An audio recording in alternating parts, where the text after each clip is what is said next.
أعوذ بالله من الشيطان الرجيم.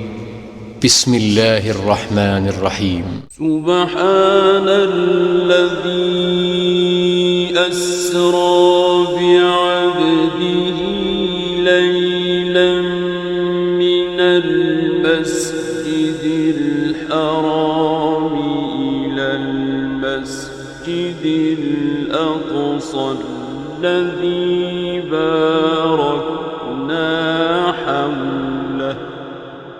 الذي باركنا حوله لنريه من آياتنا